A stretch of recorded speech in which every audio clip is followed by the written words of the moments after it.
शंकर की पूजन कर कर एक रुद्राक्ष मांग कर लाते हैं और उस रुद्राक्ष के जल को अमृत समझ कर पीते हैं और बाबा उसको अमृत कर भी देता है।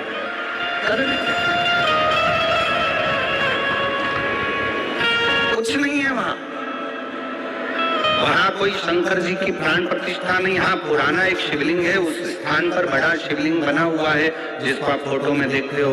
बड़ा शिवलिंग बना, उसके नीचे पुराना जो छोटा सा एक कोटला था, छतरी थी, वही वहां पर निर्मित है और वो बंद रहती है, उसको हम खोलते नहीं, वो बंद रहती है। वहां अंदर किसी को प्रवेश नहीं दिया जाता, बंद रहता है। दर्शन हम जाते हैं, दर्शन करते, बाबा का स्मरण करते, अभिषेक पूजन करते चलते। छोटा सा उठला, उस ओटले पर छोटा सा शिवलिंग, उसी पर बड़ा वो शिवलिंग बना दिया जो आजकल आप फोटो में देखते हो, और उसके आगे एक बड़ा पत्थर का मंदिर बन रहा है। अभी कोई वहां पर मूर्ति नहीं है, और वहां मूर्ति नहीं, वहां का कंकर मूल है, वहां पूजन कंकर की होती है।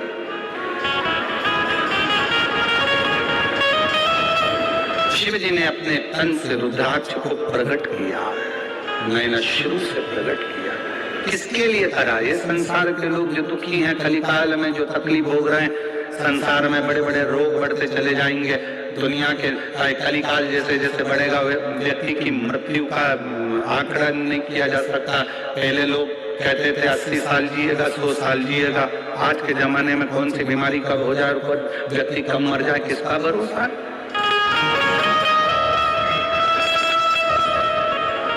किसका भरोसा? हवाई जहाज में बैठकर, फ्लाइट में बैठकर लोग विदेश जा रहे थे, पूरी की पूरी फ्लाइट रह गई।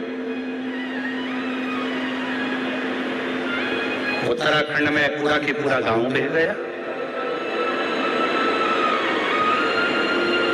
किसकी मृत्यु का कब ठिकाना, किसको मालूम? कौन को मालूम?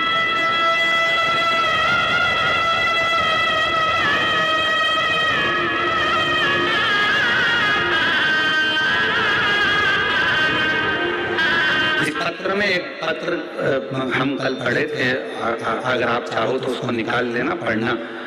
इस पत्र में एक पत्र ऐसा है कि एक बहन लिखती है कि मेरे पति को हम फ्लाइट में, हम भोपाल, हम सीहोर कुबरेश्वर धाम से आ गए और कब का लिखा पता नहीं, और हम भोपाल एयरपोर्ट पर पहुंचे और एयरपोर्ट पर हमारे पति की तबीयत खराब हो गई और उसको अटैक आ गया और उसके प्राण लगभग आधे घंटे तक नहीं थे। इसी पत्र में आप उसको, पत्र को निकालना, पढ़ना, और अगर कहीं बैठी हो तो खड़ी हो सकती है।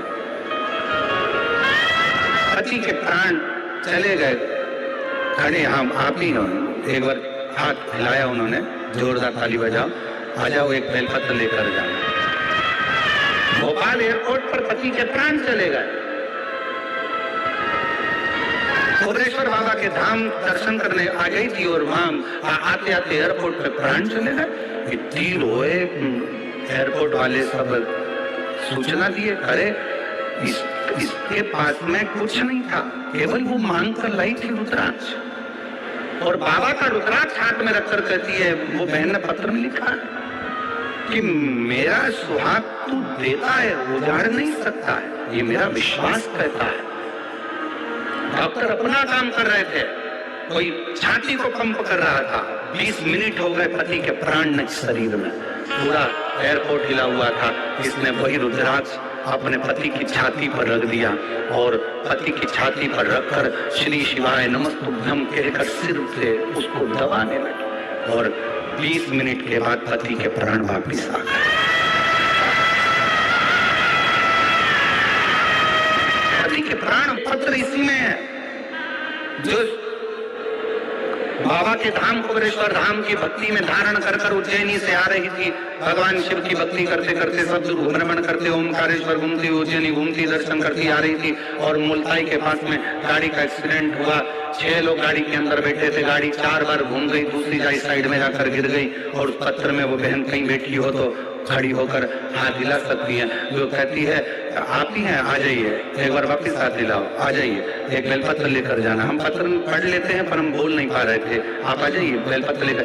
कहती हम 6 लोग गाड़ी के अंदर बैठे थे, गाड़ी 5 बार चक्कर खाकर दूसरी साइड में खाई में जाकर गिरी, गाड़ी पूरी खल्लास हो गई।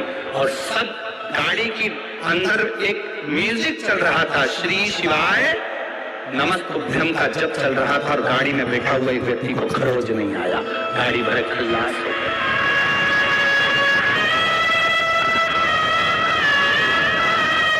सागर के उद्धार के लिए करुणा का एक स्वरूप, एक अवतरण मैंने इस रुद्राक्ष को अपने द्वारा प्रकट किया, अपने द्वारा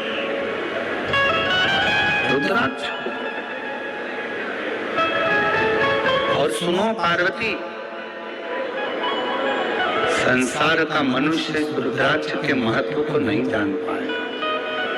वो तो शिव महापुराण की कथा है जिसके माध्यम से लोग रुद्राक्ष को जाने,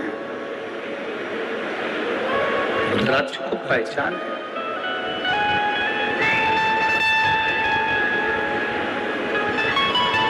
कई लोग कहते हैं सीहोर कुबरेश्वर धाम का रुद्राक्ष में ऐसा क्या है? हम कहते हैं जब लेकर जाओगे कुबरेश्वर धाम से मांग कर, जब हाथ फैला कर लेकर जाओगे, विनय कर कर लेकर जाओगे, तो वो रुद्राक्ष केवल रुद्राक्ष नहीं, मेरा शंकर तुम्हारा दुख मिटाने स्वयं जाएगा।